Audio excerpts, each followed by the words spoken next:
Good afternoon and welcome to the third meeting of the Legislative Commission. I want to apologize to everyone. We've been working through some technical difficulties. We've got a number of members who are joining us virtually, and then we are working on the video feed between here in Grant Sawyer in Las Vegas and the Legislative Building up in Carson City. So we are going to play this committee hearing a little bit by ear, make sure that people can hear us and participate to the extent that we've got everyone connected. But please bear with us because we are just having some technical difficulties that may or may not be related to the recent storms. But we're going to go ahead and get started. We will begin today with the roll call. We have this afternoon 4 members attending at the Grant Sawyer Building here in Las Vegas, 3 members in Carson City, and 3 members attending virtually.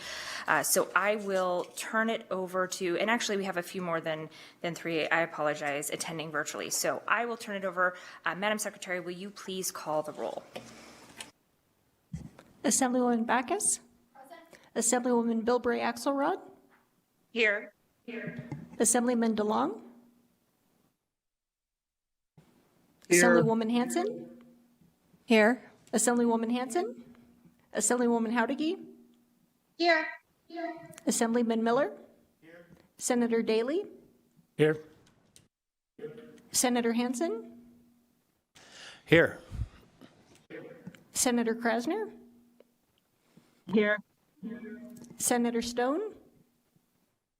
Vice Chair Harris? Chair Cannizzaro?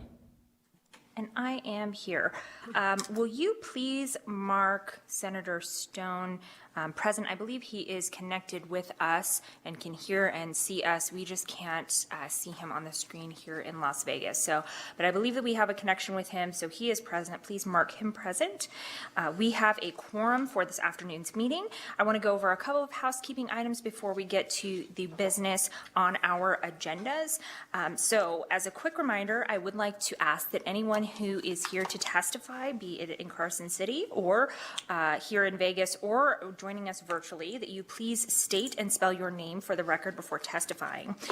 If anyone here would like to receive a copy of the Commission's agendas, minutes, or reports, you may be added to the mailing list by following the links on the Legislature's website or by providing information to our staff. Contact information for staff is also listed on the Legislature's website.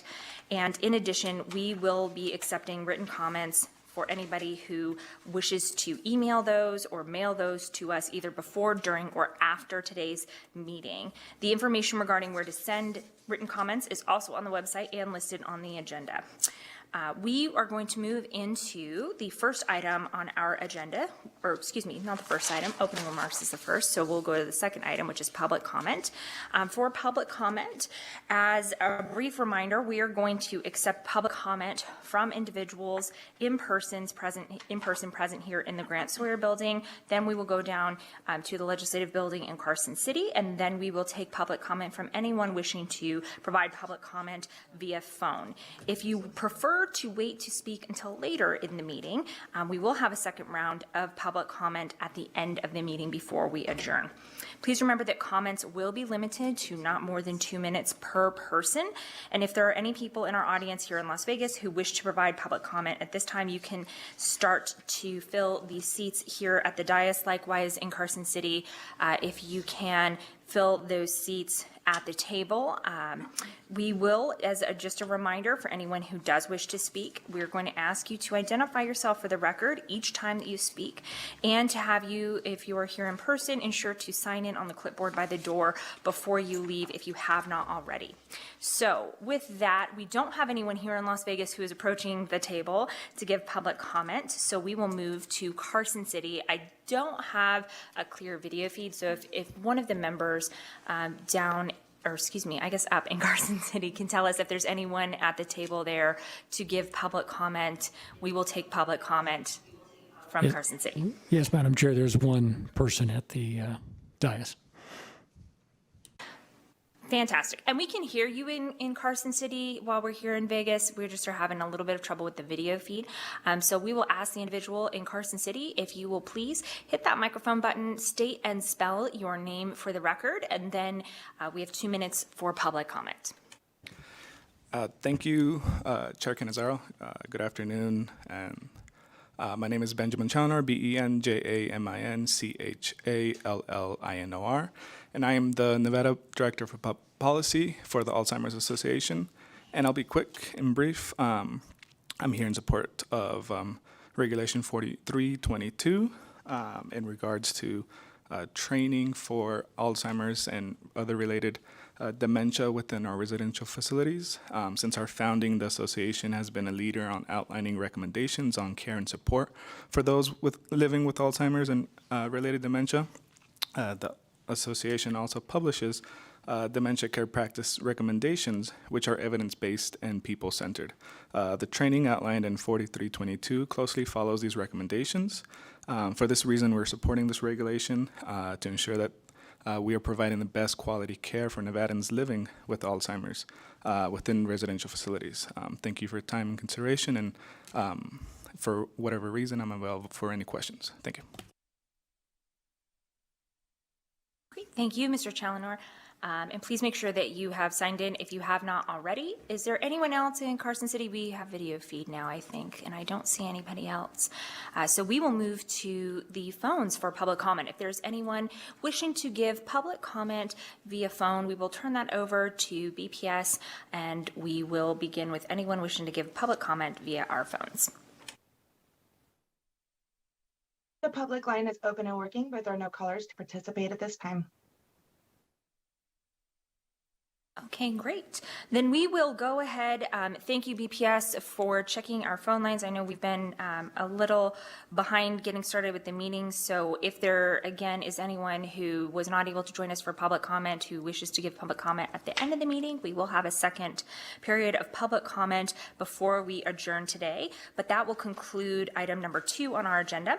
That will bring us to item number 3, which is the approval of the minutes. Members of the committee, you have either before you or were provided electronically and are available on the legislative website the draft minutes for the June 1st, 2023 Legislative Commission meeting. These minutes, again, are available on the legislature's website, and I will ask at this point in time if there is any discussion on any of the minutes that are before the committee. If there's anyone in Carson City, please just hit that microphone because we are still just dealing with some difficulties on the video feed, and likewise, anyone joining us virtually, if you have any discussion on the minutes, we'll give you a moment to chime in.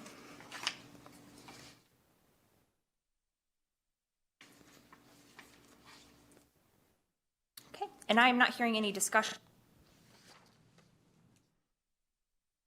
Would accept a motion to approve the minutes of the Legislative Commission meeting held on June 1st of 2023. I have a motion from Senator Harris and a second from. Is there any discussion on the motion? I see none, so rather than do a roll call vote, I will ask for.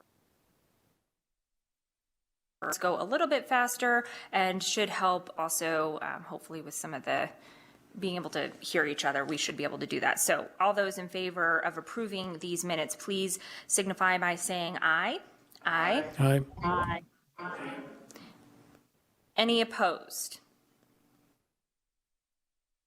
Motion carries unanimously, and the minutes for the June 1st, 2023 Legislative Commission meeting are approved. We will now move on to agenda item number 4 before you, which is our court-mandated status report regarding the Nevada Department of Motor Vehicles Technology Fee Refund Project. We should have joining us, and I think he may be in Carson City, Sean Sever, the Deputy Administrator of the Department of Motor Vehicles. You should have, members of the committee, a copy of that report, and it should have been provided to you as well. That report is dated July 31st, 2023. It is also posted on the website, and again has been provided previously to all of our members or is in the packet in front of you. This is an informational item, so it doesn't require any action today, but I will ask for Mr. Sever to join us, and if someone in Carson City could let us know if we have Mr. Sever with us, and then I will open it up for any questions from any members of the commission once he's given his brief overview. Madam Chair, good afternoon, and members of the committee. My name is Martin Hefner with the Department of Motor Vehicles. Sean Sever is not available today. However, I do have a statement from him that I'll go ahead and update the committee on.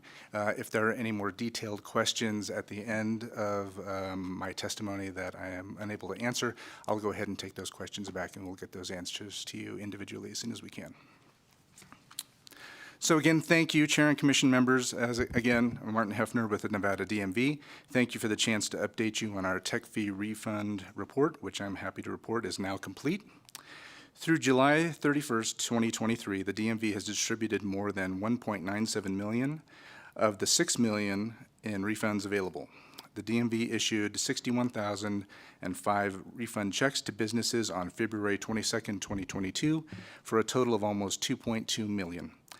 As of July 31st, 44,903 of those refunds have cleared for more than $1.6 million, or 74%. More than $3.8 million in cash refunds were made available to the public in our offices on April 4th, 2022. As of July 31st, 125,170 of those refunds have cleared, have been issued for more than $359,000, or 9.42%. Throughout this project, many customers were not interested in receiving their refund and have told us to keep it, which is not reflected in these stats. The DMV conducted a $15,000 advertising campaign, received a lot of media coverage, and has done continuous social media posts to remind customers to get their refunds, which are no longer available.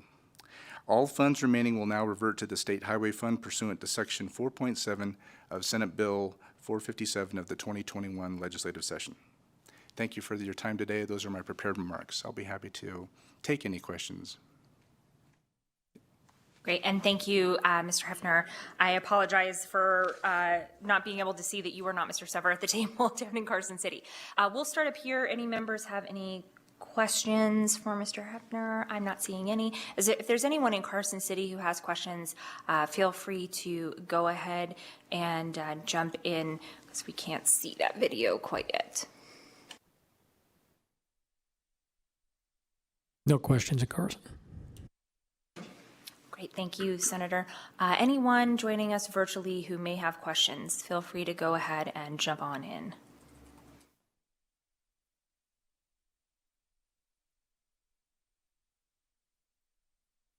Not hearing anyone. Okay, with that, we thank you, Mr. Hefner, for being here with us today and providing that update. Appreciate you taking the time. And again, this is an informational item, so we do not have any action to take on this item. And that will close out item number 4. Again, thank you, Mr. Hefner, for joining us today. And that will take us to item number 5 on our agenda, which is the administrative regulations. We have joining with us Chief Deputy Legislative Counsel Asher Killian, who is with us at the dais today in Carson City to assist us with this item. Members of the Commission, you will note that there are 2 categories of proposed regulation for consideration under item 5 today. The first category has 11 regulations that were submitted for approval pursuant to NRS 233B.067, and the second category has 1 regulation that was deferred at a previous meeting and is submitted pursuant to NRS 233B.0675. These regulations are all contained in the notebook provided to the members. They are posted on the legislature's website under the tab for this meeting, which you can find by hitting the View Events button in the upper right-hand corner of the legislature's website homepage. Today, we are going to consider both categories of regulations together. At this time, I will go through, I have some regulations that were asked by members to be pulled, so I will list those, and if there's any additional regulations that members wish to have pulled, please feel free to let me know, and we'll do the same procedure that we've been implementing. We'll start up here in Las Vegas, we'll go to Carson City, and then we'll move over to those joining us virtually. If there are regulations that you wish to have pulled as a member of the Commission, please let me know, and we will take them out for separate consideration. We then will move to approve the remaining regulations with the Commission that have not been pulled, and those of you who are here for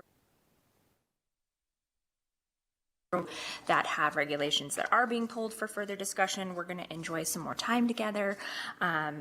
So the ones I have that have been 034-21 from the Division of Industrial Relations of the Department of Business Motor Vehicles, and R148-22 for the State Board of Health. We'll start here in Las Vegas. Any additional regulations to be pulled by members of the commission? I'm not seeing any. Carson City, will you let us know if there are any additional regulations that members of the commission wish to have pulled for further discussion?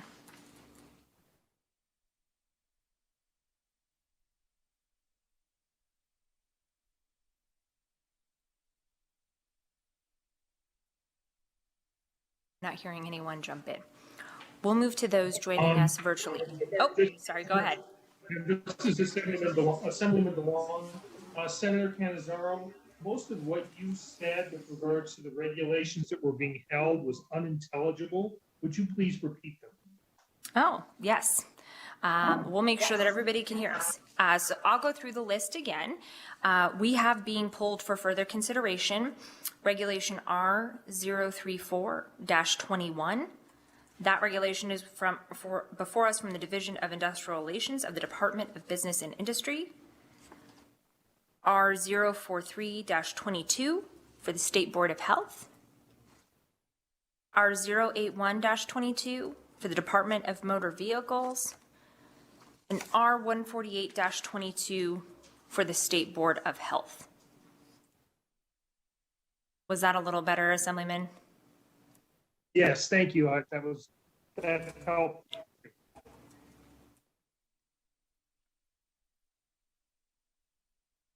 Perfect. Anyone else joining us virtually have additional regulations you'd like pull for further consideration?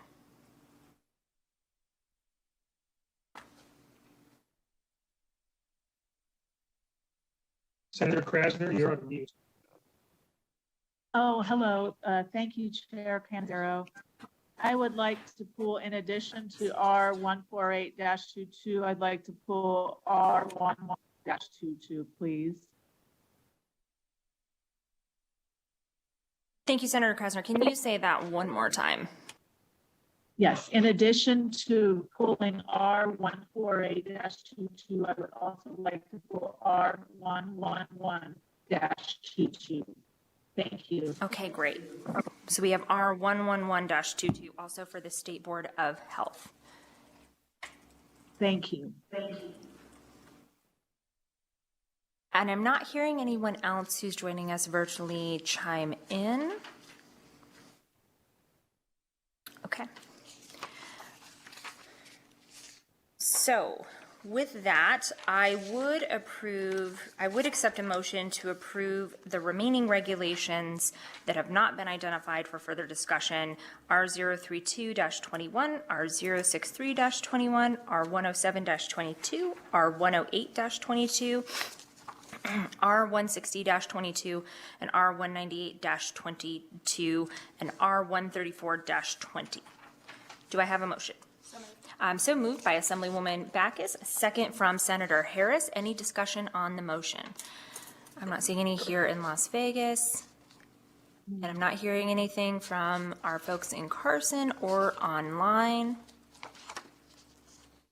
Right, all those in favor, please signify by saying aye. Aye. Aye. All those opposed? All those opposed say nay. All right, motion carries unanimously. Those regulations just identified have been approved. We will now move on to our regulations that have been identified for further discussion. For those of you who are joining us, for those that regulations that were just approved, you are free to go. We will begin by going in order with R0 from the Division of Industrial Relations of the Department of Business and Industry. Please have a seat. Members, this was a request from Senator Daly with some additional questions on this particular regulation. So we will begin with Senator Daly. Senator, if you could go ahead, and I'll turn the floor over to you to ask your questions. We have several representatives here in Las Vegas, and then we'll see if there are any additional questions or comments from members of the commission. Senator Daly, when you're ready. Thank you, Madam Chair. And I do have 2 or 3 questions, so hopefully we can get some answers. So the first question is in Section 4, subsection 15. Same question would be in Section 22, subsection 3. I just want to be clear where you're deleting the reference to publications adopted by reference. That says the state can review them for appropriate implementation in Nevada. So you're proposing to delete that language, or is there alternative language that still gives you that authority? It seemed conflicting to me because I don't know why we wouldn't want to review those publications to make sure they're appropriate for implementation in the state and then opt out of parts of it if it's not. So are you guys proposing to delete that and just accept them regardless, or is there another method by which you'll be able to review those publications for appropriate application in Nevada?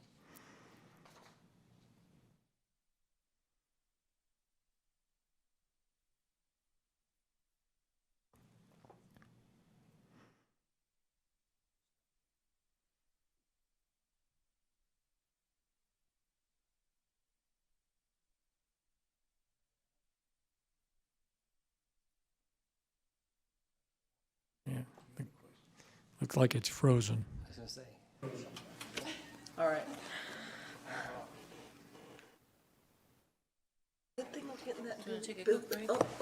Oh, okay, now my microphone is working. Sorry, I think we're having, again, I appreciate everyone bearing with us. Ms. Carrion, if you could see, no.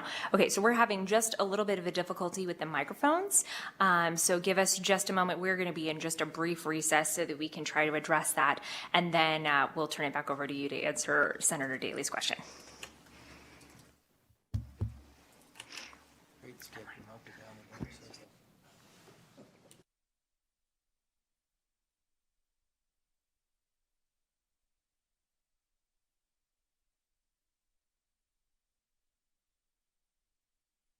Their mics aren't working. And now this, their mics, And ours aren't either. and, yeah. Turn off. And now it won't turn off.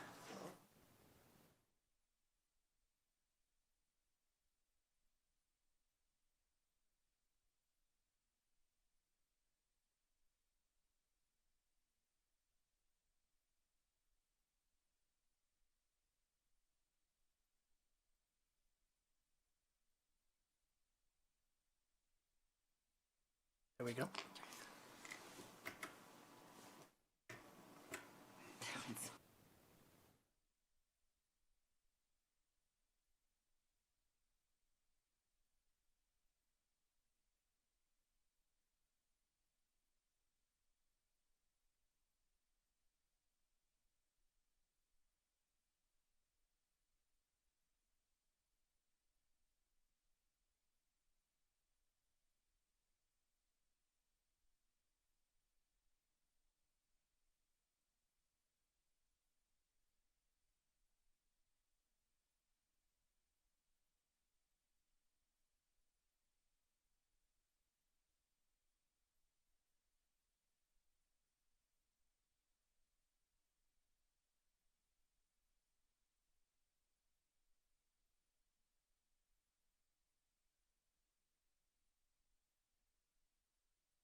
Check, check. Okay, I will manually turn on your guys' mic. Yeah, one of them turned on. Can you turn it No. on? Okay.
Okay, I am going to call the meeting back to order.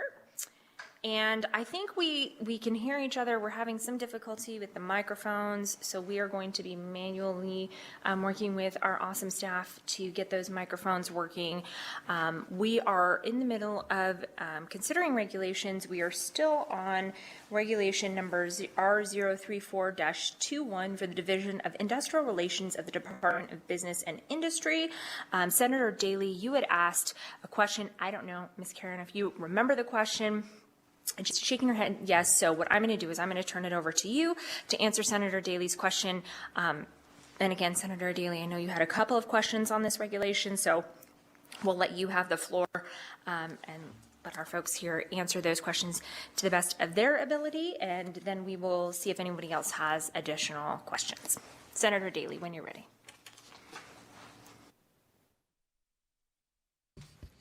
Did you want me to ask the question again, or do they recall?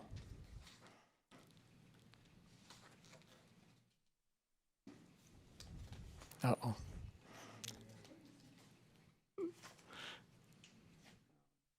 Victoria Carrion for the record. I'm the Administrator of the Division of Industrial Relations. Thank you for your patience, Madam Chair. So in answer to the question, Senator Daley had a question about the auto adoption provisions that were in the current reg that adopted publications by reference automatically and just had a hearing, a 30-day notice for a hearing, and then if we wanted to just, if there were any objections, then the regulation wouldn't be adopted. Otherwise, that publication would be adopted automatically. So the question was, why are we taking that out, and what is the provision for adopting those publications by reference in the future? And the reason for taking that out was to have just a more thorough process anytime that one of these new publications comes online, because we found that it's important to have all the stakeholders thoroughly review what the implications of any new publications that are going to be adopted by reference are.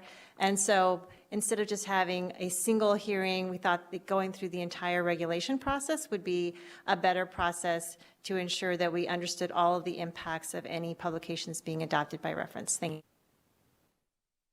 you. And thank you, I appreciate that. And during the break while we were at that, I did get a chance to talk with legal a little bit about that, and that's what they explained. So whenever the current publication changes, you would have to go through the entire regulation process to adopt that new publication. So if that would change the new question whenever you come back with that regulation, we'd say, hey, did you go through the full review? But if you went through the regulatory process, that probably is the answer. The second question it should be fairly simple, and don't want to take up too much time here. But right now, I think at Section 5, Sub 3B, it says that you must review an application for exemption within 5 days. And you're deleting the 5 days, so was there a problem with the 5 days, and what is the time frame now? We don't want people to have things languish when they need to have an answer when they're asking for the exemption.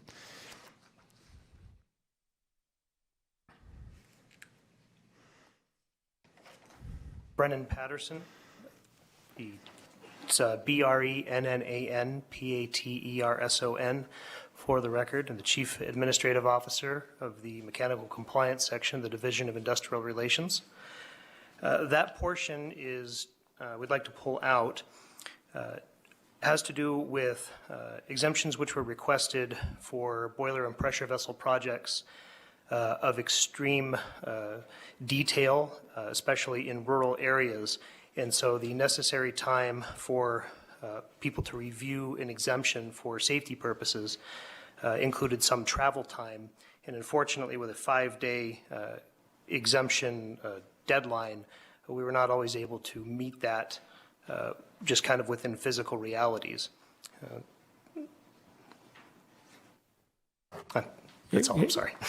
And thank you. I just wanted to have for the clarification, still the intent and why we asked the question to get it on the record on how you're going to implement and administer the regulations. So you're going to do it as quickly as physically possible. If you can meet the 5 days, you're going to. You're not required. But like I say, we don't want to say, we don't have to do it with any time frame, and next thing you know, it's 30 more days out, and people trying to get an answer to their exemption application.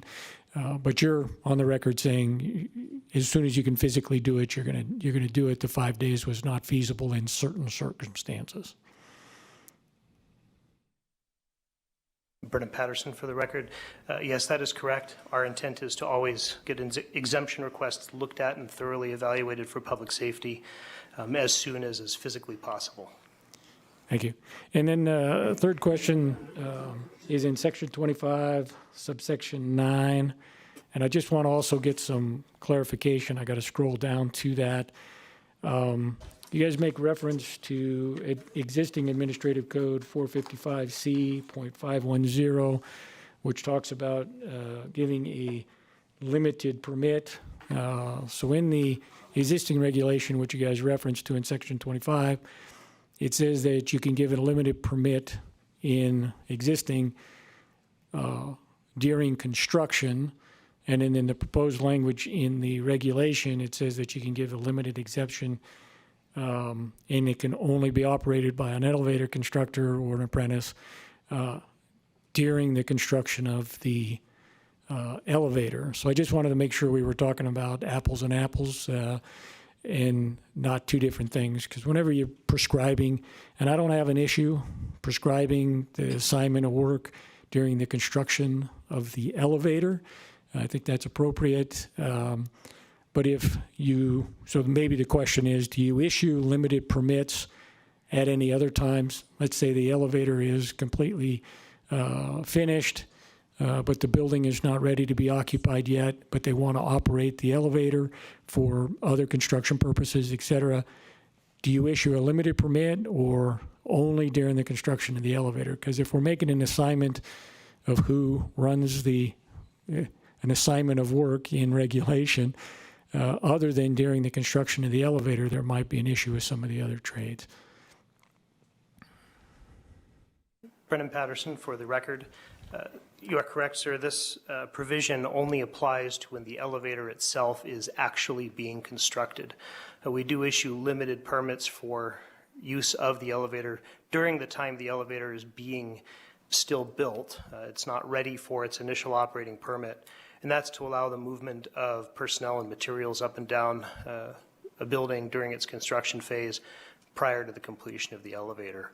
Once the elevator has been completed and it's passed all of its initial testing, it's actually issued an operating permit, a full operating permit, and the division has, there's no requirement for any operator of any kind at that time beyond what the building owner would wish to have. And I appreciate that on the record. And I think there might have been some crossing of issues, because I know the other another provision in your regulation talks about some other trades, and you talked about that. So the elevator constructor, the contractor, might need, in some applications, to hire an ironworking firm to do some of the in-the-shaft construction of the elevator. Same thing with electricians, maybe some other crafts. And I think this regulation allows those crafts to be hired as subs under the supervision of an elevator constructor, but be able to get in the hoistway without all the rest of the credentials an elevator constructor would have. Is that the correct interpretation of what you're trying to do? And I agree with that. I just want to make sure that's on the record. Brennan Patterson for the record. Yes, that is correct. The intention there is to ensure that other trades, steel workers, drywallers, et cetera, can access elevator hoistways and pits as necessary without having to be licensed as elevator mechanics themselves in order to increase efficiency and safety on the job site. But they do have to be under supervision of the licensed elevator constructor. Brennan Patterson for the record. Yes, sir. No person may access or work in those places unless they are accompanied by and overseen by an elevator mechanic. And final question is in section 26, where it talks about the 6-month permit for personal hoists. And I'm not sure if that's new language or if it's just being moved from another area. So how much, question, curious, how much does that permit cost every time? You got to get it in 6 months. Seems to me these personal hoists are going to be for elderly people going upstairs and various things, if that's what we're talking about. And then is there any type of exemption to help out senior citizens on the cost of the permit or those types of things? Because we don't want people to not get the inspection because it costs them too much money and they can't afford it. We want to make sure they're in good working order. So yeah, a little explanation there is all I was looking for. And that's my final Brendan question, Patterson Madam for the Chair. I apologize, sir. Brendan Patterson for the record. This provision refers to personnel hoists, which are rack and pinion style devices, which are typically only used on a temporary basis on construction sites. And what this clarification of the regulation does is it limits the operating permit to 6 months for one of those units when it's become permanently installed. We have very few of those in the state. They are at a couple of power plants and some zip line locations in Las Vegas. And the 6 months is determined based on the technical advice of the manufacturers of those products, who require certain testing at 6-month intervals in order to maintain their safety. So this does not apply to any regular elevator that any private person would own. Does not apply to anything in somebody's home. But again, only for very special use cases for permanently installed personnel hoists. Thank you.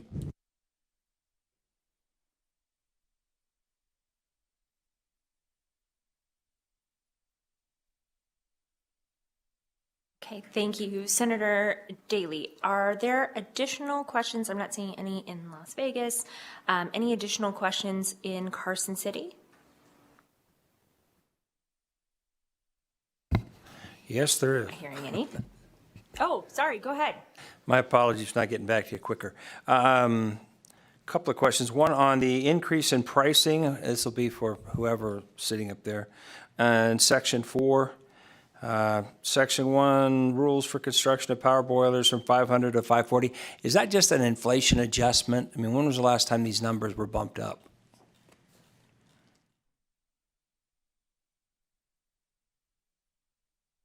Victoria Carrion for the record, with the Division of Industrial Relations. So the prices that you're seeing in Section 4, that's the cost of the publications that are being adopted by reference. And so the state doesn't control the cost of those publications. They are controlled by the publishers of those publications. So we are merely updating the current prices of those publications. Thank you.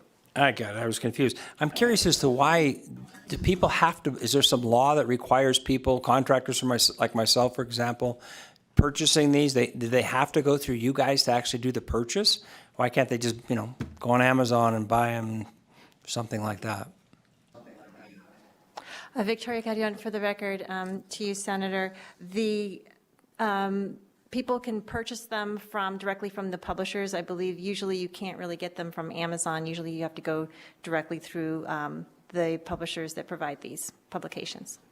Okay, I'm just kind of wondering why it's actually an NAC, though, that you have to give a price for a book that you can buy. But anyway, that's off the topic. Last quick question under 455C064, potable water heater. There was an individual, Amanda Moss, who asked a question. There are currently exemptions for single resident water heaters. Has that been affected in any way by the changes in these regs that are before us today?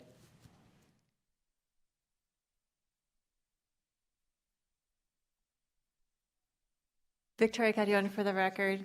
To you, Senator, there are no changes to residential water heaters and any permit requirements. Those are not regulated by the state. Those are regulated at the local jurisdiction level. Thank you.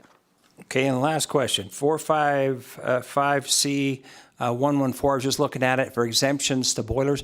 A while back, I don't know, it's been 8 years or so, there was a bit of a controversy because potable water heaters that exceeded, I think it was 299,000 BTUs, even though they weren't really technically boilers, were being lumped in as boilers and had to get boiler types of safety devices and so forth. Has that been included in those exemptions I know it's not directly part of this this regulation, but I'm just curious whether or not that is still a controversial thing or whether or not that has actually been resolved through NAC.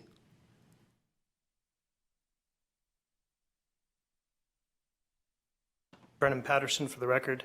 That is currently resolved within the NAC. All water heaters which are under 199,000 BTUs, under 210 degrees Fahrenheit, et cetera, are exempted from regulation by the Division of Industrial Relations. Good, so that takes care of virtually all. Like we had a situation at Mendive Middle School. We had put in 3 big commercial boiler or commercial water heaters. They were defined as boilers, and man, it caused a huge problem because we had to get the factory people to come in there and add some things to them. But that has been resolved since that time. Thank you very much. I think, Madam Chair, that is all of my questions. Thank you very much.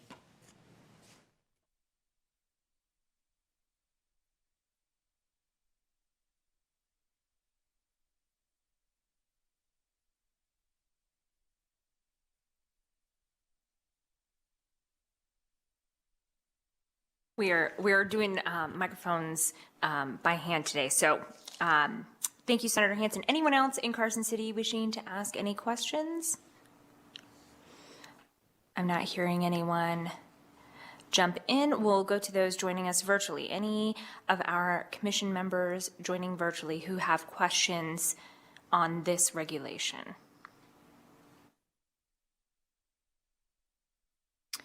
I think Assemblyman DeLong. Please go ahead.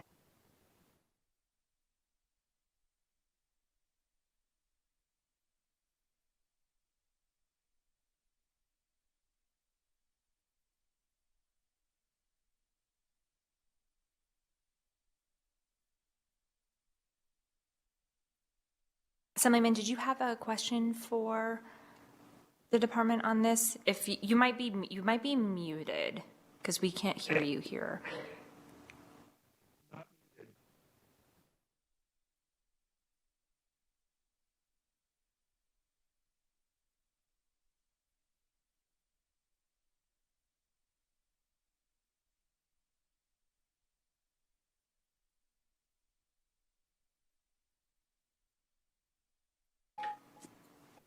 We still can't hear you if you're trying to ask a question.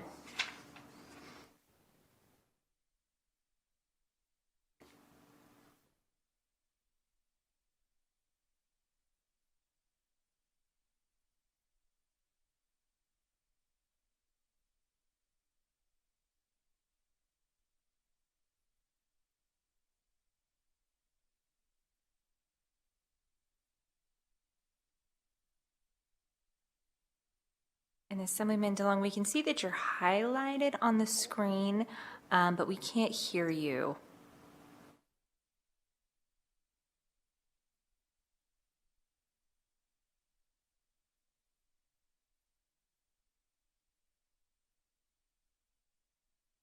We're going to be in just one brief recess and I apologize for everyone who's joining us today, and thank you for your patience while we work to address this issue. But we'll be in just a brief recess to make sure that we can connect with the Assemblyman for his questions. Go ahead.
now.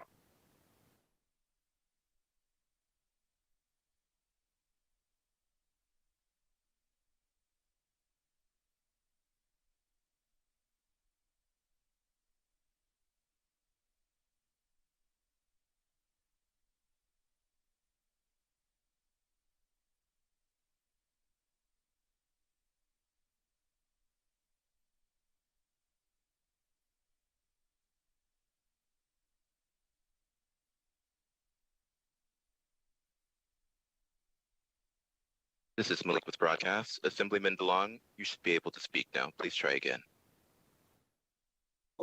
Okay. Well, my comments relate to a number of the commenters during the workshop. Were referencing a one-year compliance period under Section 14, and the fact that, in their view, that was too short for them to be able to comply with the regulations. I want to get on the record how the division addressed those comments.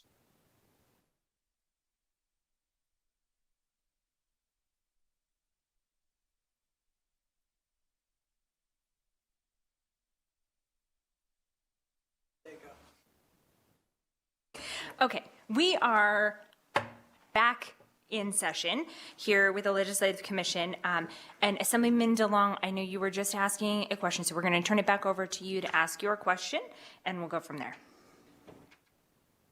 Okay, If you could I'll repeat the it. question. Yeah, thank you. I'd be glad to. In reviewing a number of the comments from the workshop, several individuals commented about the one-year compliance period under Section 14 and the fact that that appeared to be infeasible to them. And we're looking for something more along the lines of a 3 or 5 year compliance period. I wanted to get on the record how the division addressed those comments.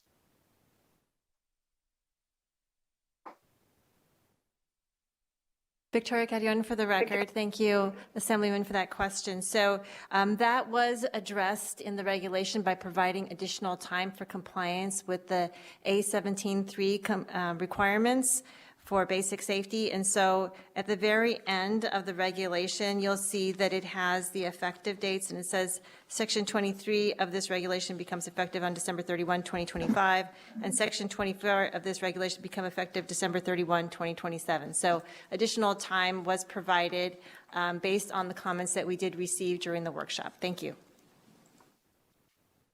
Thank you. I don't have any more questions on this regulation. Great.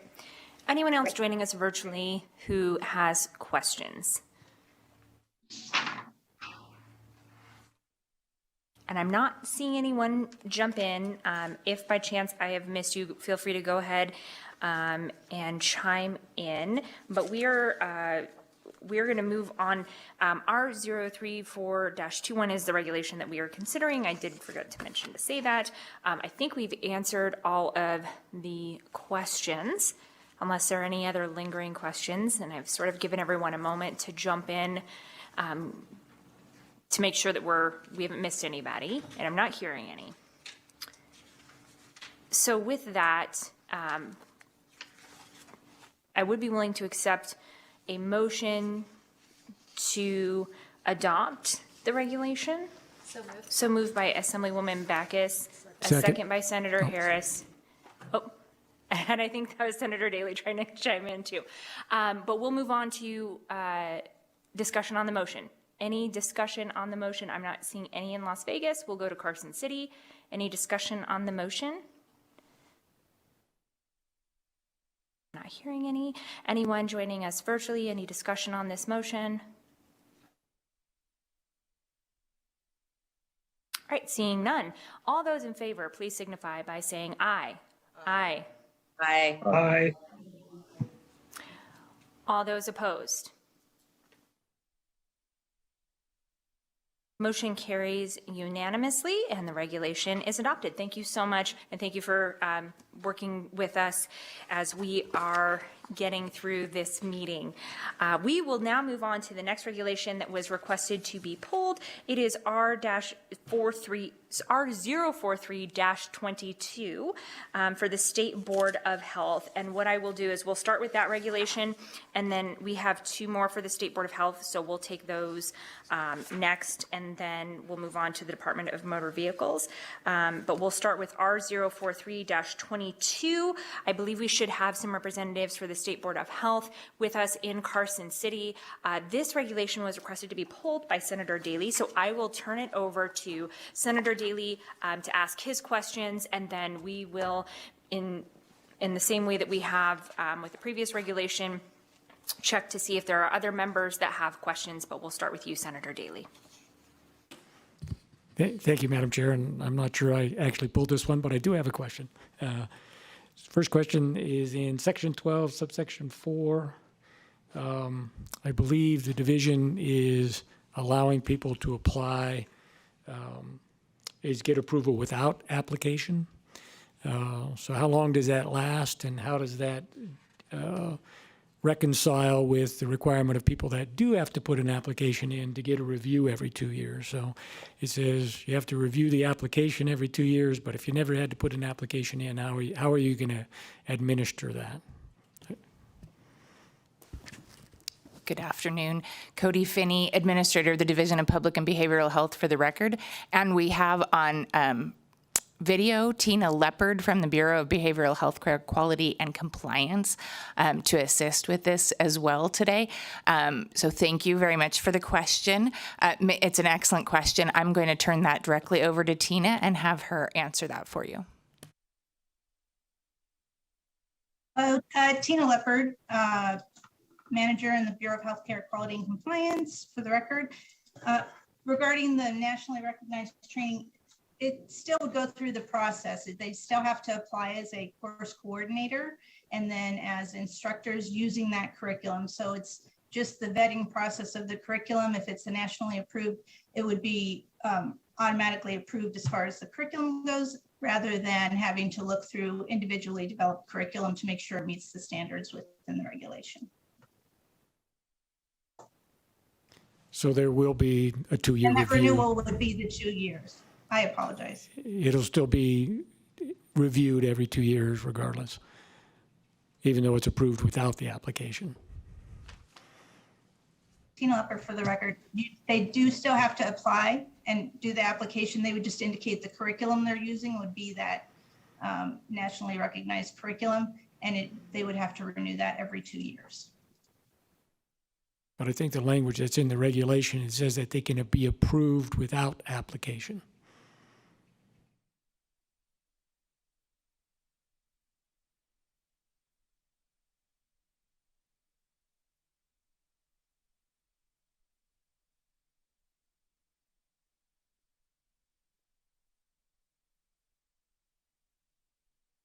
I think it's in section 12, subsection 4.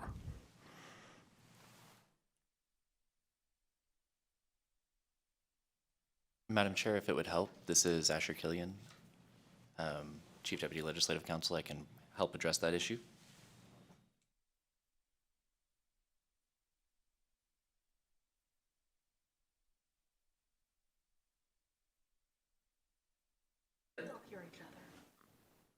Yeah. Mr. Killian, if you can hear us, I using some of the feed between here and Carson City. So you seem to be going in and out, but if you can try to answer that, and we'll see if we can hear you. Thank you, Madam Chair. Asher Killian, Chief Deputy Legislative Counsel. So the specific provision being referred to in Section 12, subsection 4 allows for a course to be approved without an application. But in subsection 7, the approval itself expires 2 years after the date that the approval was granted, and then a reapplication is required for the approval to be renewed. So this particular kind of nationally recognized course can be initially approved without an application, but the course would expire 2 years after the approval was granted, and then a reapplication would be required for any renewal of the approval. And thank you for that. That's what I just needed to have explained and get on the record. Thank you.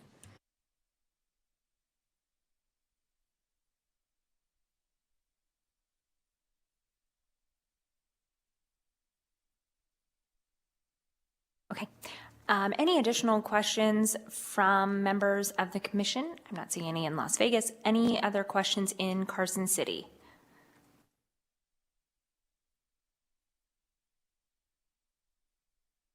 Not hearing any. We will move to those joining us virtually. Any members of the commission have any questions on this regulation?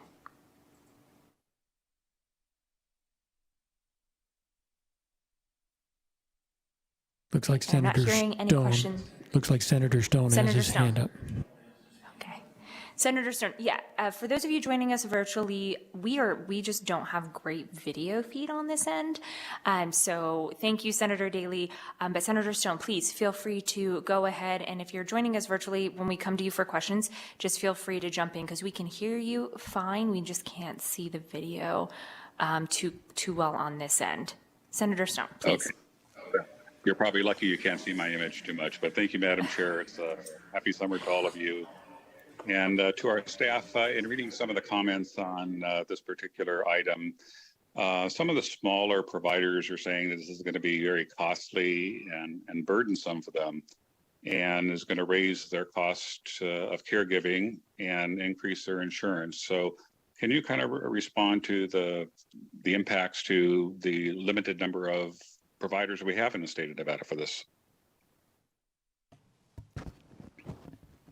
Senator Canizero, thank you very much. Through you to Senator Stone, Cody Finney, for the record.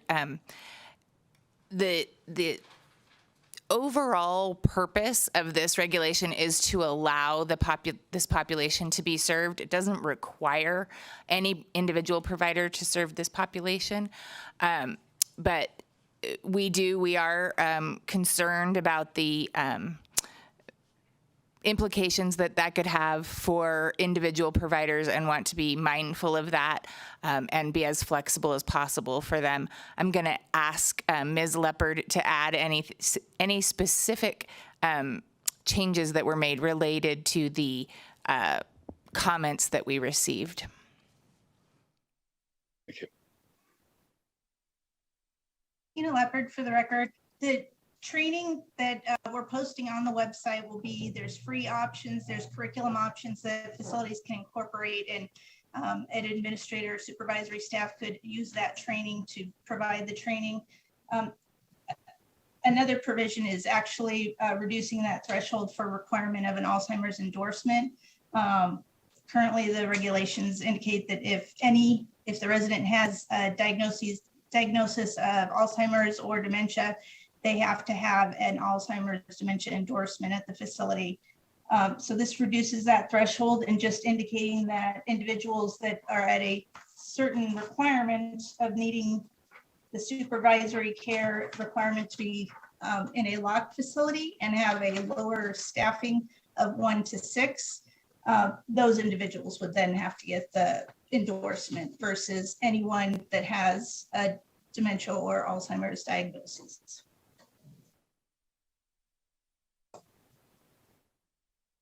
Thank you. No more questions.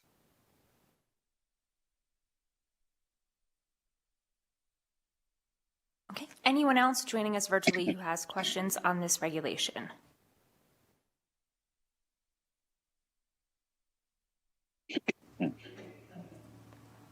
Okay. A motion at this time to adopt. So moved by Assemblywoman Backus, second by Senator Harris. Any discussion on the motion? I'm not seeing any here in Las Vegas. Any discussion in Carson City? I am not hearing any. Any discussion from those joining us virtually?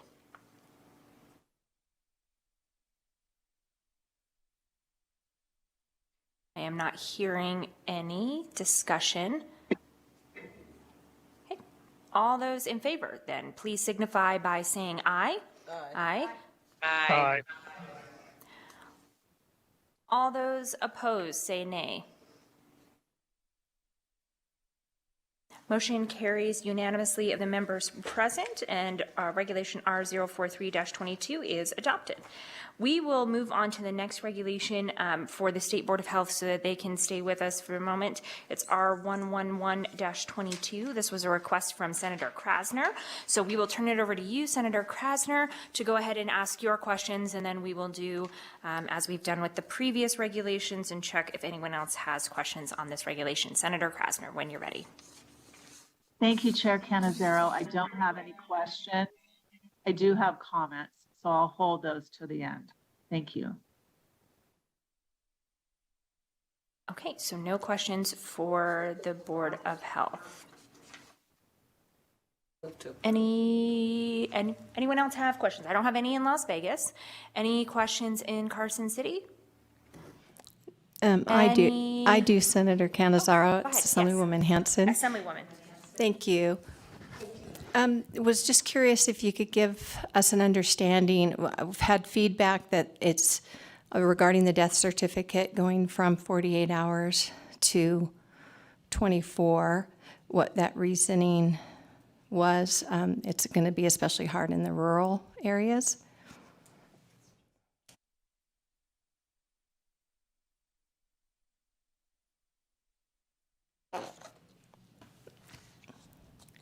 And my apologies, I didn't reference, I thought somebody else was going to grab that and then they didn't. So I can go to the direct reference if you need.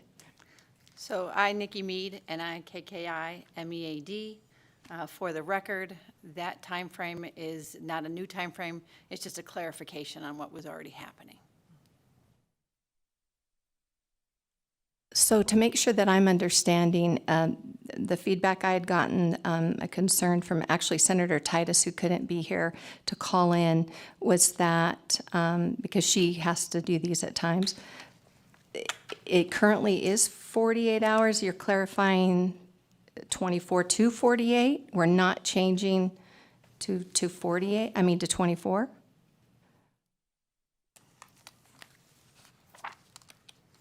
Hi, this is Debbie Charlton, a supervisor with the Office of Vital Records. My name is DebbieCharlton.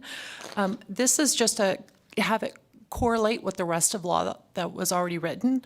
So it's a clarification on the law to coincide with what's already there. Okay, thank you.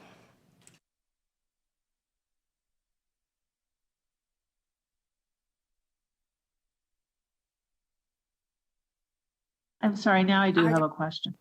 Okay, we'll come to you in just a moment. Let's finish up in Carson City. If there's any other questions from members in Carson City. And I'm not hearing any. And so we will move then, Senator Krasner, please go ahead. Thank you, Chair Canizero. In Section 5 of Reg R 111-22, it states in multiple times, except otherwise, physician or advanced practice registered nurse who pronounces a death certificate has to complete the death certificate. And then it said 48 hours in red, that's crossed out. It now says 24. Then you go down to section 5 sub 2, it says it again. 48 hours, it's crossed out, it says 24, it says it again a few lines down. Certified death certificate within 48, it's crossed out, it says 24. Sub 3, again, 48, crossed out, it says 24. So, yeah, that was my concern too, that the physician or registered advanced practice nurse would not have enough time to prepare the death certificate 4 hours instead of 48. Are you saying wrong days? I'm just wondering why it's there 5 times or 5 times 5. For the record, Nikki Mead, that's simply when the record needs to be started. It doesn't have to be completed. It needs to be started within the 24 hours.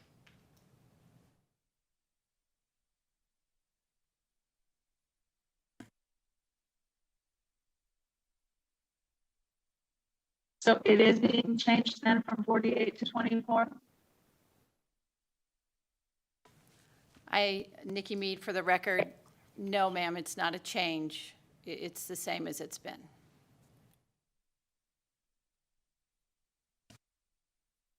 Why does it say 48 in red and it's crossed out and then say 24 then? Thank you. And again, I'm in section 5.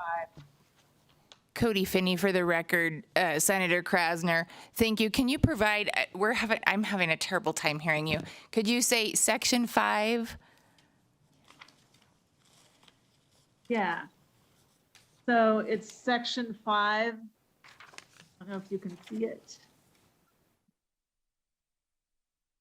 No, it's section 5 here, and it says 48, it's crossed out, and it says 24, and it's done 4 different times. 48, then it says 24, 48, crossed out 24, 48, crossed out 24, 48, crossed out 24, 4 different times. Yes, ma'am. Cody Finney, for the record, yes, ma'am, that is correct. It appears we are changing it from 48 to 24 hours. I apologize for the confusion. Okay. Yeah.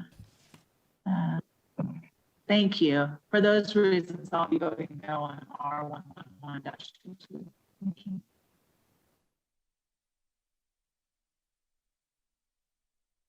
And Senator Krasner, your last comment was just a little broken up. Could you repeat? I don't know if it was a question, or a comment.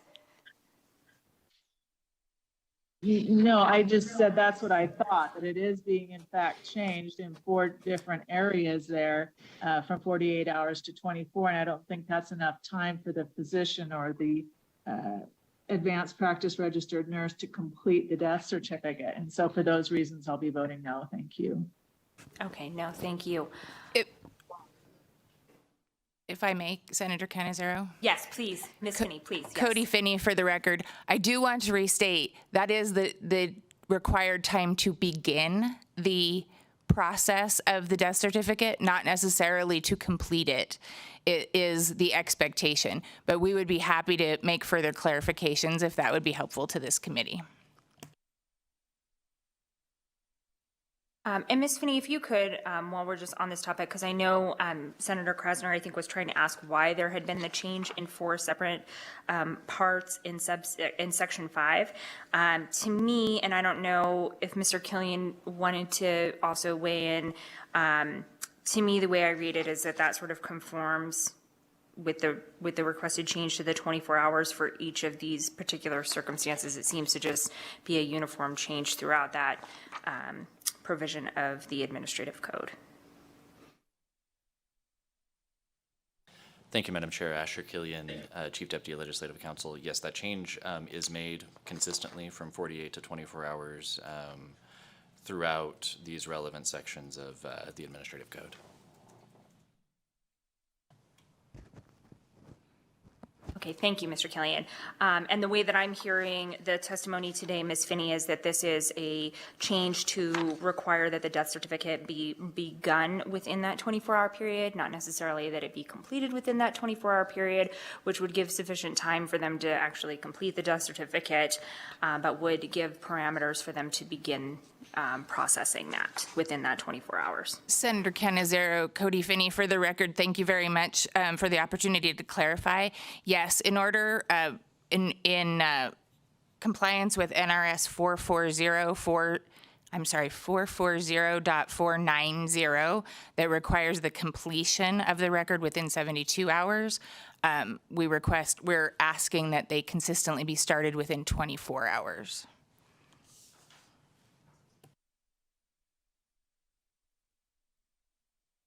Okay, great. Thank you, Ms. Finney. Any additional questions from members of the commission? I'm not seeing any in Las Vegas. Anything else from those joining us in Carson City or virtually? Yes, I have a comment. Please, go ahead.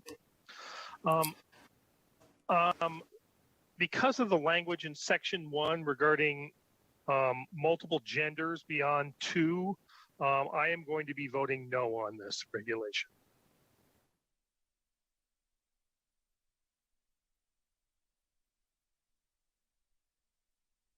Okay, thank you, Assemblyman. Any additional questions for the Board of Health? I am not seeing any. I would accept a motion at this point in time from members of the commission to adopt the regulation. So moved by Assemblywoman Bacchus. I have a second from Senator Harris. We will open it up for discussion on the motion. I would note that we did hear some discussion from Senator Krasner and Assemblyman DeLong that they would both be no's on this particular regulation for the reasons that they stated. Any discussion here in Las Vegas? I am not seeing any discussion in Carson City. I do, Senator Cannizzaro. Assemblywoman, please. I'm going to be a no. It's still concerns over the period of time. I'm not sure if I'm understanding it as I read it versus what's been explained. So I still think there's been a tightening up of that time frame, and based on feedback from some health professionals, I'm going to be a no. Thank you. Okay, thank you, Assemblywoman. Additional discussion in Carson City? I'm not seeing any additional discussion virtually. I'm not seeing any. Okay. All those in favor, please signify by saying aye. Aye. All right. All those opposed, please signify by saying nay. And are raising your hand. Nay. Okay, so we will start, let's start, I can see virtually now, so let me make sure that I get this correct. I have a nay from Senator Krasner, a nay from Senator Stone, a nay from Assemblyman DeLong. I have a nay from Assemblywoman Hanson, and I think I heard a nay from Senator Hanson in Carson City. Did I miss anybody else?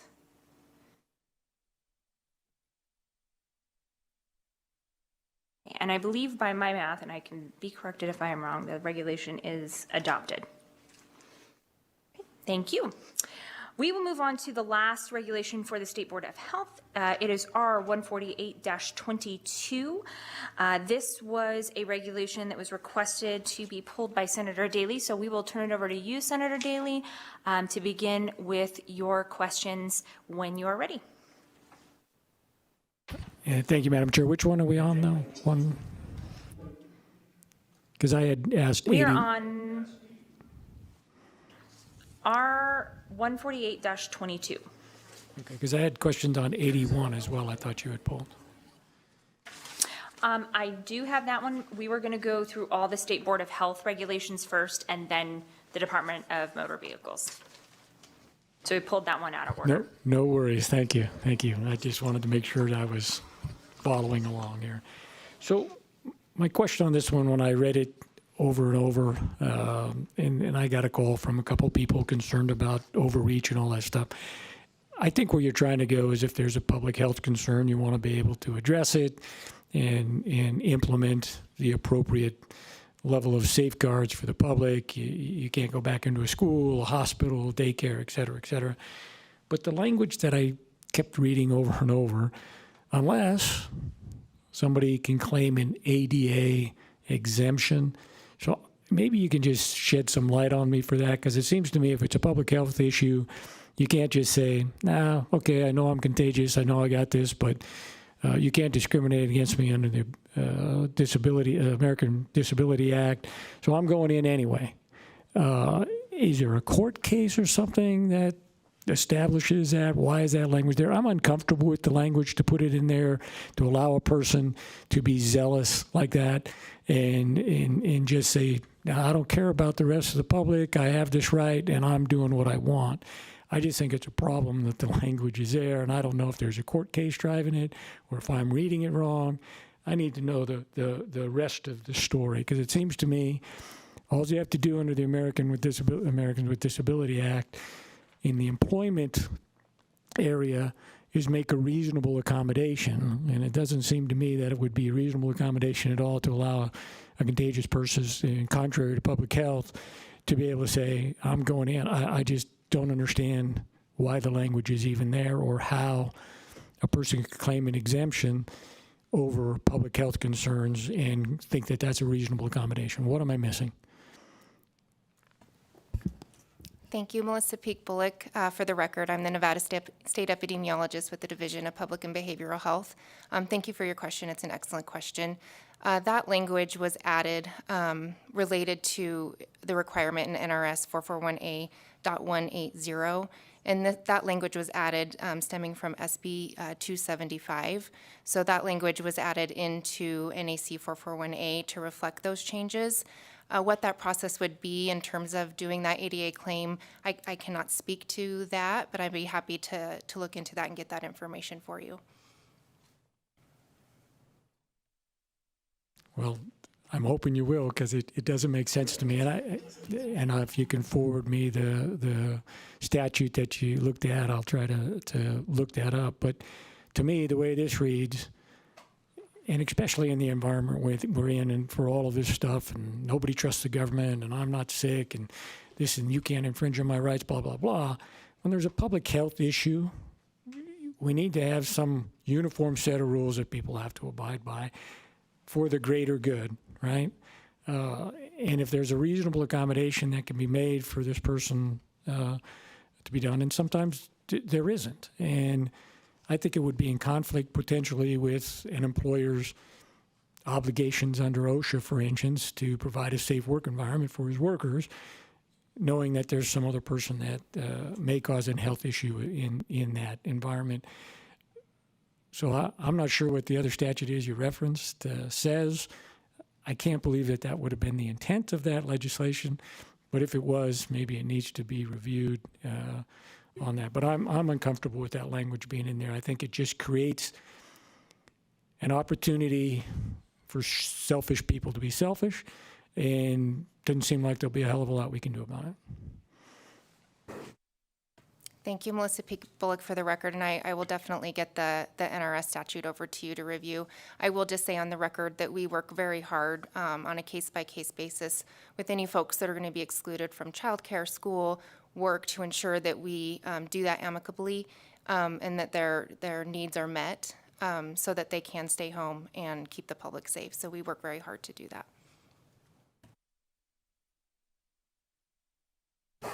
That was my only question, Madam Chair, and you know, I'm still uncomfortable with that language. So. And I didn't know, and I don't mean to throw anyone into the question and answer period, but I don't know if Mr. Killian had anything to add on that with respect to, I know your question initially, Senator, sort of revolved around ADA implications and whether that was the regulation was sort of matching those standards. Thank I you. didn't know if, and if you don't, Mr. Killian, then that's fine too.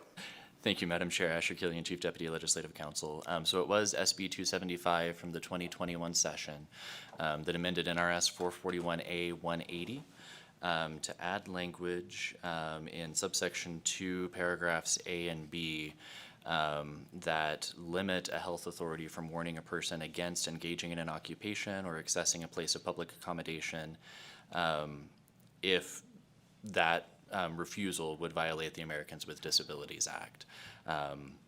As an attorney rather than a public health professional, I can't really speculate as to what conditions would allow for that and what those restrictions would look like, but this change to NAC is a result of that change to NRS by SB 275 in 2021.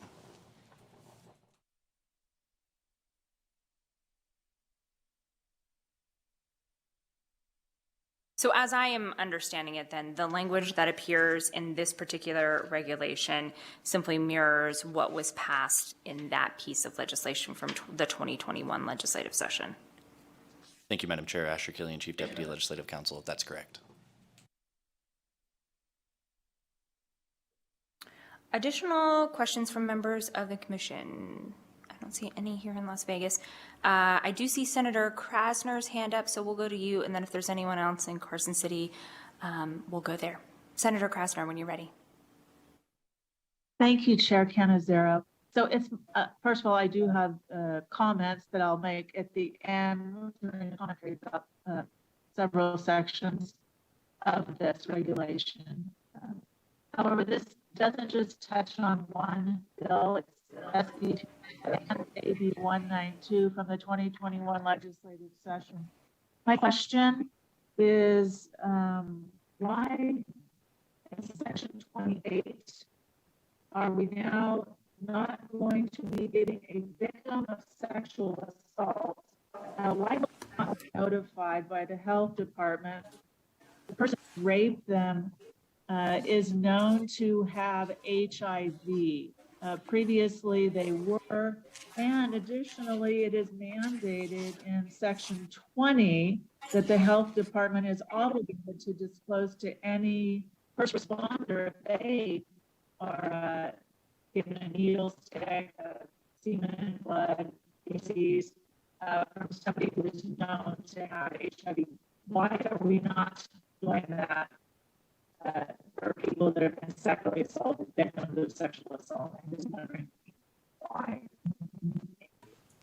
Melissa Peak-Bullock for the record, and thank you for the question. I'm joined online today by our health program manager for our HIV program, Tori Johnson, so I'm going to allow him to answer those.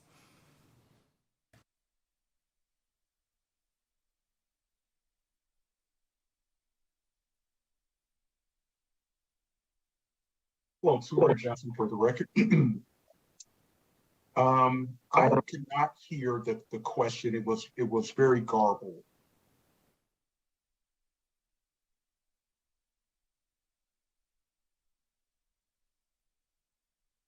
Senator Krasner, if you could go ahead and, yes, please ask the question again. And I do understand there's a lag.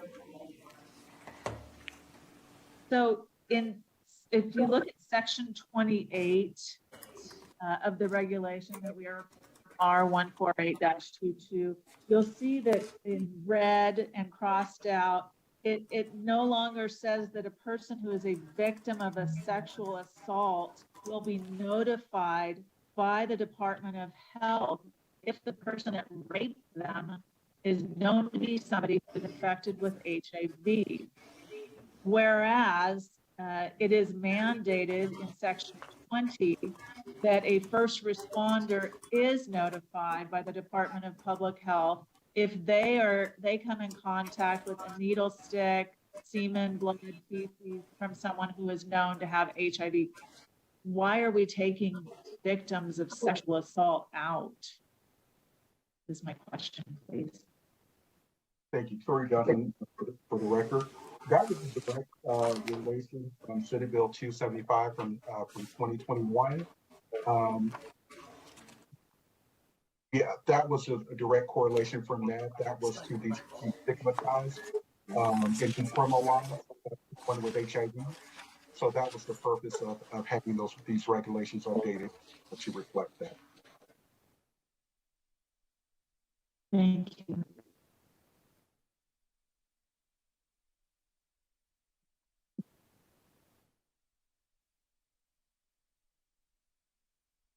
Senator Stone, I think I see your hand up. Yeah, Please, just when real you're quickly ready. to follow up. Thank you, Madam Chair. To follow up on Senator Krasner's question. Don't victims have the right to know that their attacker had AIDS, especially within the first 72 hours, as we have a medication called PEP and PrEP in particular, that can abate the transmission of the AIDS virus if we can get to that victim within 72 hours. Are we putting that patient in jeopardy by not contacting them within 72 hours and letting them know?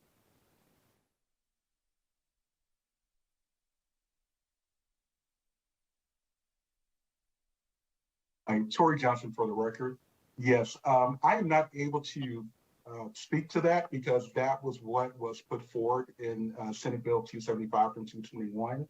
And from the public comment and from the health districts and others that were involved in this, that was not an issue that was raised. So we do have information around PrEP and PEP out there. There are, I am missing there's a separate body that for victims, victim rights for information that they can get that information from. But again, this was a direct correlation of what was presented in Senate Bill 275 from 2021. And I appreciate that. I just think that the legislation, although albeit passed, is flawed, and it's putting victims in jeopardy of being sentenced with $1 million worth of medication for the rest of their lives when we have the opportunity, had the law allowed it, to notify the victim, to get them on PrEP, to make sure that we can abate the chances of them getting the AIDS virus. We're chartered as elected officials with the health and safety of our residents. I think this is a breach of our duty with a piece of legislation that might not have been supported, at least if I were there at that time. So for those reasons, I'm going to probably be voting no on this. Thank you. Thank you, Senator Stone. Additional questions from members either in Carson City or joining us virtually?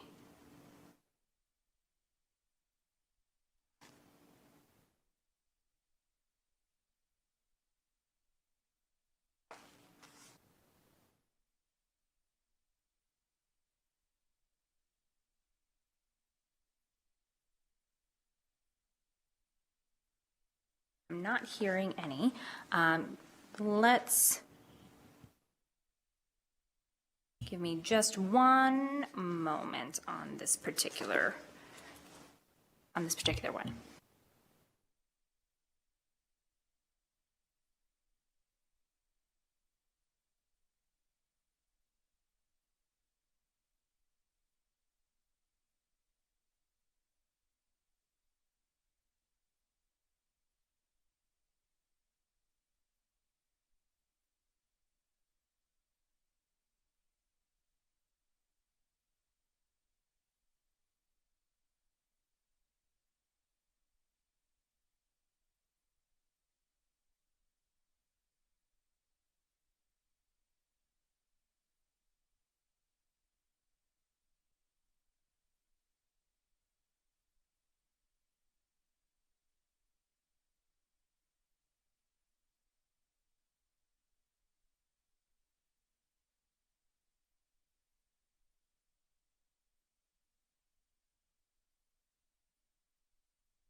Oh, there we go. Okay.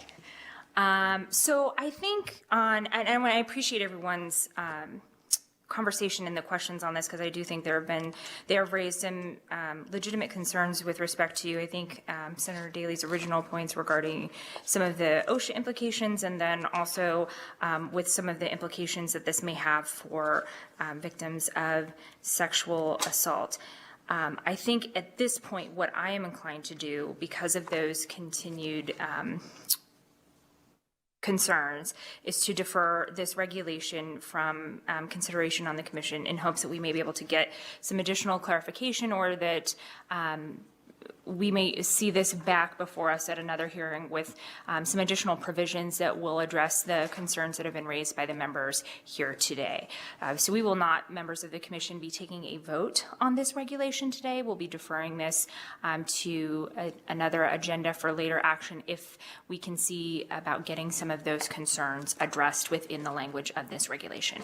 I want to thank everyone at the State Board of Health for their diligent work on this, and then hoping that we will be able to at least continue this conversation, because I do think there is definitely some good policy behind this bill, and sort of updating some of our current laws regarding communicable diseases, but obviously there's still some additional questions and concerns that need to be addressed. That will bring us, members of the commission, to our final regulation for consideration today.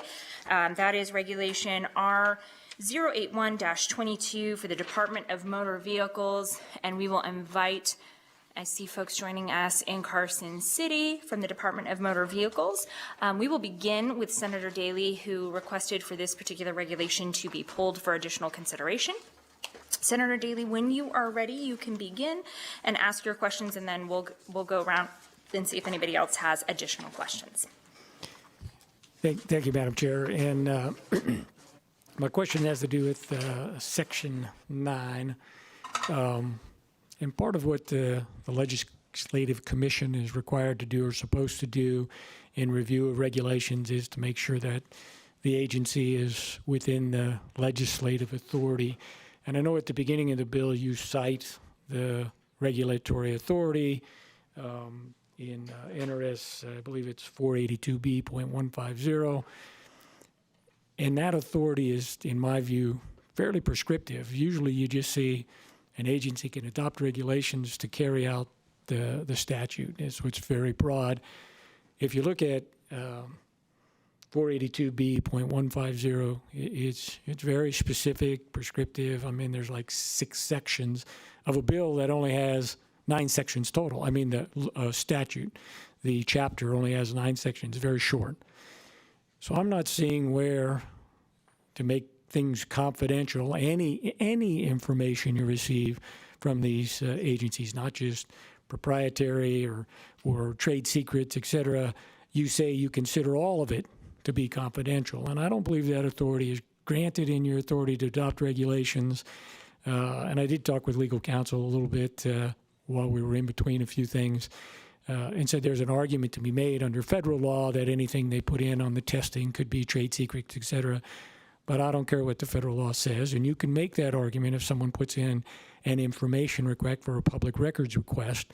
You can cite that federal regulation all you like, but I don't believe the state and DMV in particular, under the authority granted legislatively, has the right to make anything confidential by regulation.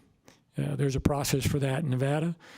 You come to the legislature and you make that request and you ask to make that particular information confidential. It gets added to the list of the other stuff that's confidential.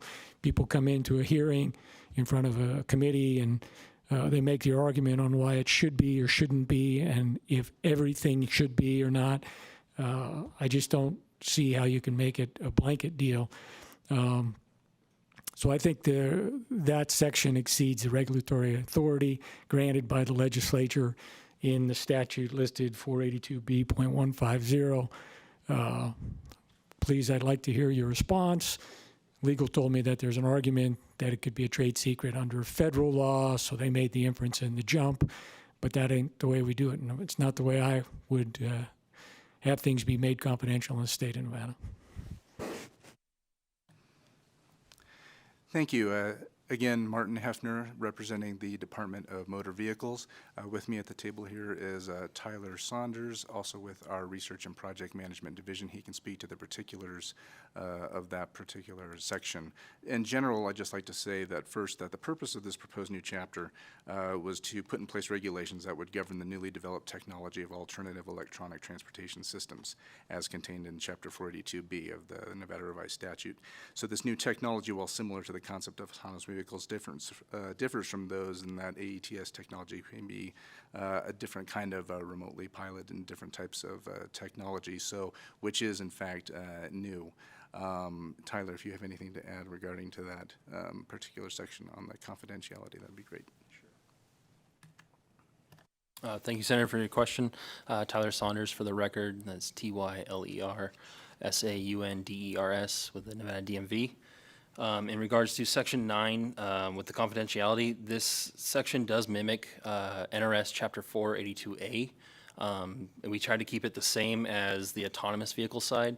This side is, as Martin here mentioned, the AITS, Alternative Electronic Transportation Systems. We're just basically mimicking the same chapter, going along with some of that similar language. We don't have a specific reason as to why we are keeping it confidential other than it was in that chapter and just kind of mimicking it to keep it across the board is the same. We also don't want to give certain information out pertaining to autonomous vehicle companies as they're in kind of a competition with each other. A lot of them try to come to us gaining information about the other ones and then try and release information to the public. Thank you. And thank you. And I knew that would be the answer. I didn't know about the other regulation, the various things. I don't know if I was here when that one was reviewed or not. And I understand.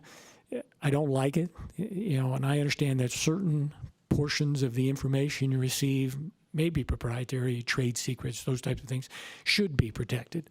Not disputing that. I'm just saying that you weren't given the authority specifically under the statute. Maybe there's a stretch that can get you there under the federal law. I mean, LCB tries to not write laws that exceed your authority or would be in conflict with those types of things. So they apparently felt comfortable with it. I would, I think all information that you might receive is a little broad. I can go ahead and let this regulation go through. I just hope everyone will be a little more careful about it. And maybe there's something we can do from the legislative side to clarify some of these things on when things can be made confidential, or what types of things, without having to come through the legislative process.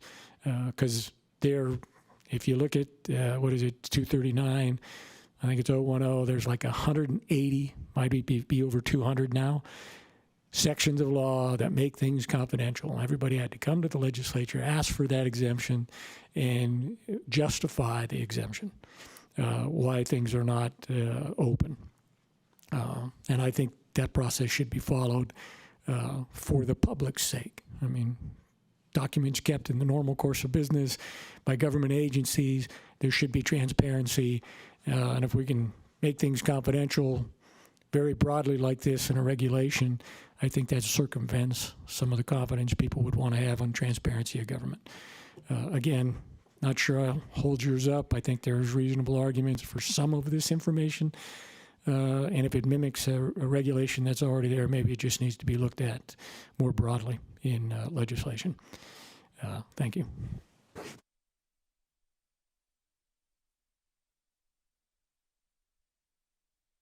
That was it for me, Madam Chair. Thank you.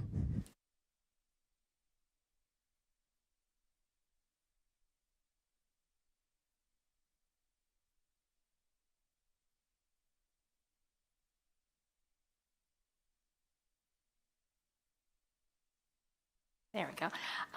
Thank you, Senator Daly. And I know Mr. Fernley had previously taken a look at this particular section, and I didn't know if there's anything else, Mr. Fernley, that you would like to add.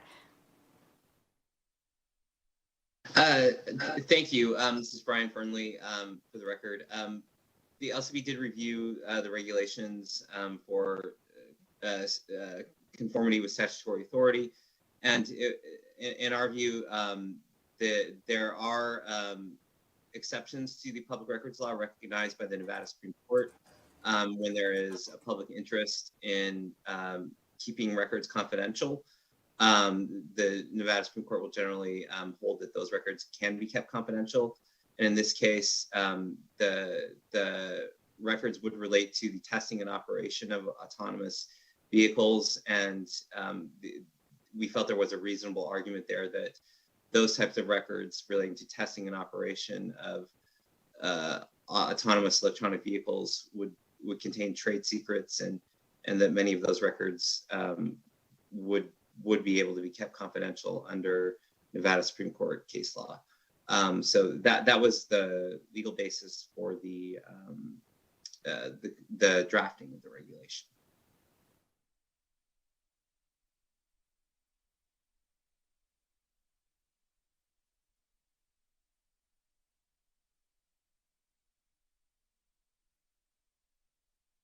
Thank you, Mr. Fernley, and I appreciate further discussion on that, at least insofar as I am reading this Section 9.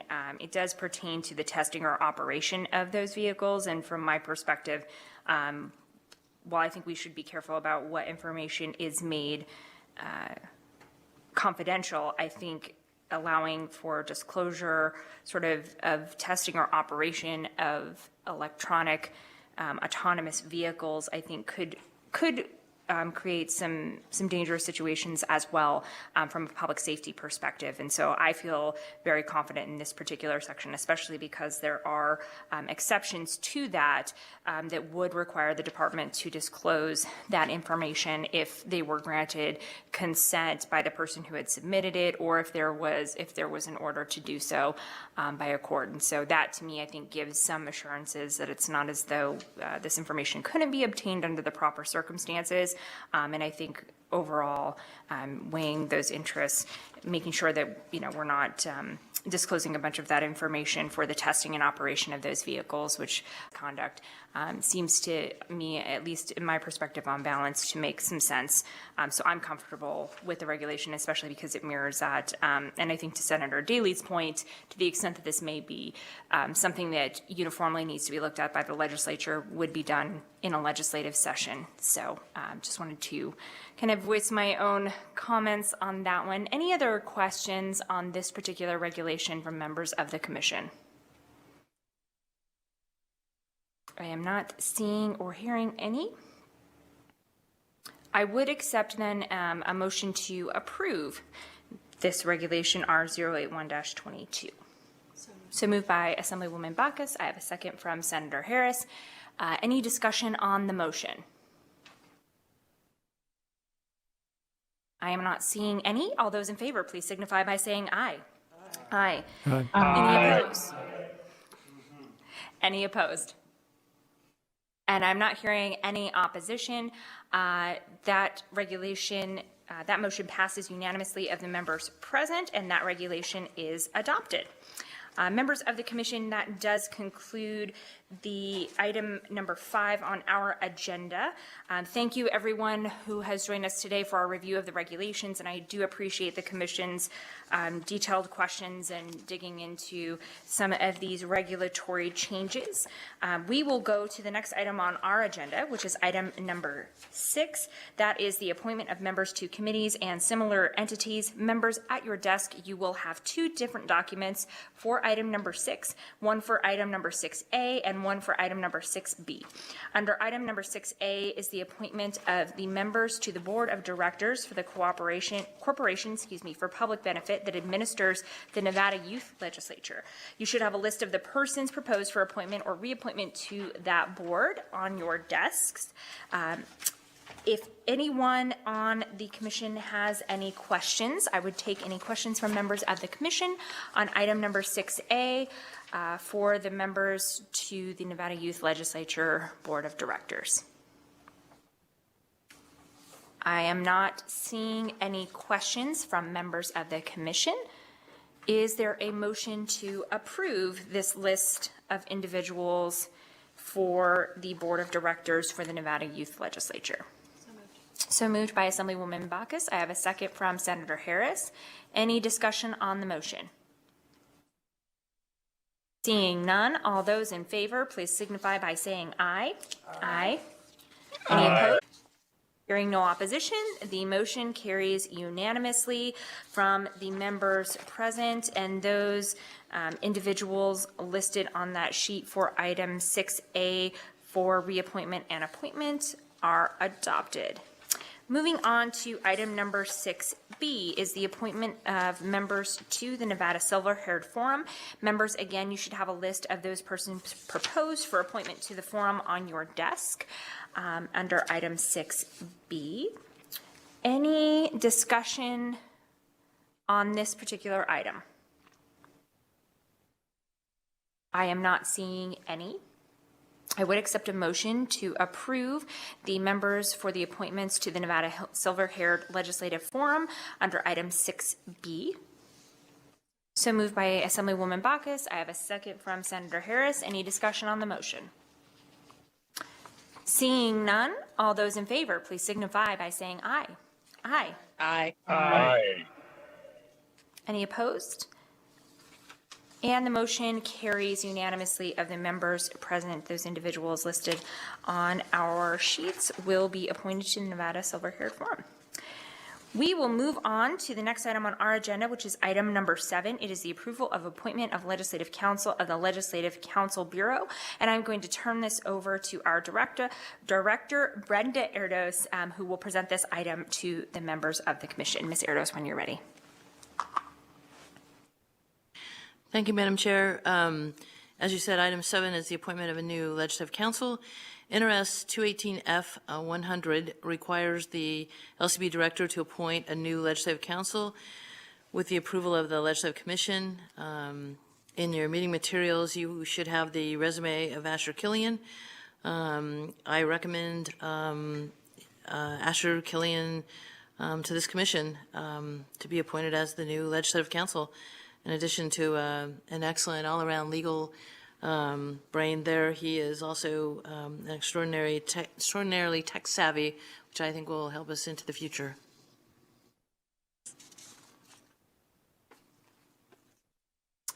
Thank you, Ms. Erdos.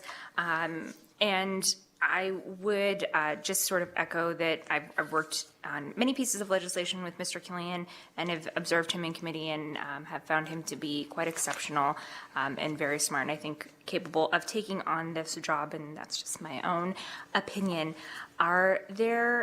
Is there a motion to approve the appointment? Motion to approve. Of Mr. Killian. There's a motion made by Senator Krasner to approve the appointment of Mr. Killian as our legislative counsel.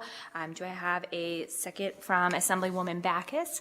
Any discussion on that motion? All right. Seeing none, all those in favor, please signify by saying aye. Aye. Aye. Aye. All those opposed, say nay. Motion carries unanimously of the members present, and congratulations to Asher on your appointment, Mr. Killian, on your appointment to serve as our new legislative counsel. We very much are looking forward to working with you, and a huge, of course, thank you to Mr. Fernley, who has served us very well, and who I've also enjoyed working with. And so while we're excited to welcome Mr. Killian, thank you, Mr. Fernley, for all of your hard work, and that will solidify our appointment of the new legislative council. So congratulations, Mr. Killian. And on the new baby.